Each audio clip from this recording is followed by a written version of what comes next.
Good morning, guys. I'm going to read to you the next chapter in our Flying Solo book. I have permission to read it to you guys through video by Sandpiper. I have my Sonic Dr. Pepper. Alright, remember in the last chapter, Mrs. Muchmore, the substitute, she called in sick. And she called the secretary, and remember the secretary sounded really aggravated with her. But she said, I'll jot it down and I'll write a note so that we have it. She said, but you have to call somebody else to let them know as well. So we're at 756, the principal's office. Erwin Peacock sat in his office listening to Peggy Ransom. He had the door closed and a rubber band wrapped tight around his thumbs. Peggy was the mother of a student, Christopher, in Mr. Fabiano's 6th grade class. More important, she was the president of the PTA. So this mom is important. I'll tell you this. A lot of parents in this district are concerned about that 6th grade team of yours. Mrs. Ransom said, deeply concerned. Pat Kiefer is one teacher who never should have been hired.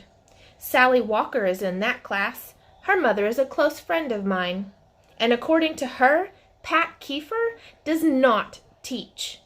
Every day after school, she asks Sally, what did you learn today? And Sally just stares at her. Learned? Huh? And so, to me, it sounds like some of the parents don't like some of the teachers in that school.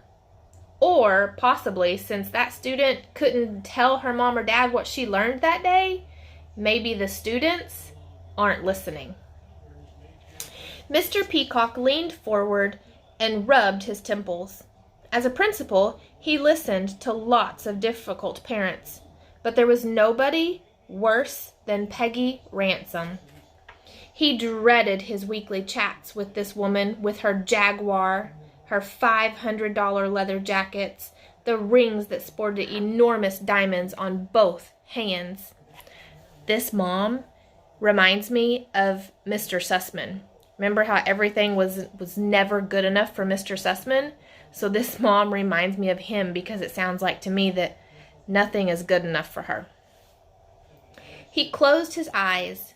98% of the parents in the district were wonderful. But the other 2% made him wish he worked as a farmer or a forest ranger.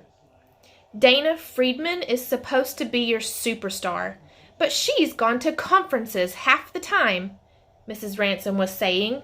I mean, what good is she if she's always out of the classroom? Myrna Riley has her kids brainwashed into following every liberal cause she can get her hands on. And then you've got that cutie pie, Sal Fabiano. There's something very strange going on in that class. As far as I can see, he doesn't do any skill work at all. Kids like him, sure, because he doesn't make them work. What's not to like? From what my son tells me, all the kids do is read and write. Whatever happened to teaching spelling or grammar? And so she's complaining about all of the 6th grade teachers and explaining what she doesn't like about them. But being a teacher isn't all about just teaching. To be a teacher, you have to create relationships with your students. You have to have fun with your students so that they have fun in your class. But you also have to teach them the love of reading or the love of writing or the love of math. And so I don't think this parent is getting the entire picture of what the classroom looks like, because she's just hearing from what somebody else is telling her.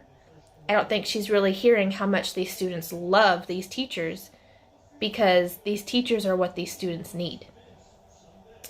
Erwin Peacock tried to make it look as if he were listening hard.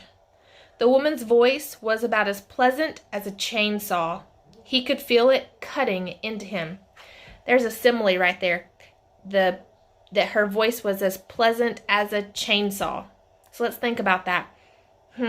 Pleasant means like nice. And as a chainsaw, well, that's something that can hurt you. So he's saying that her voice is something horrible. Okay, Peggy, I hear you, Mr. Peacock said, breaking the rubber band wrapped around his thumbs. but my hands are tied. There's no way I can make any changes in that 6th grade team, especially now, not at the end of the year.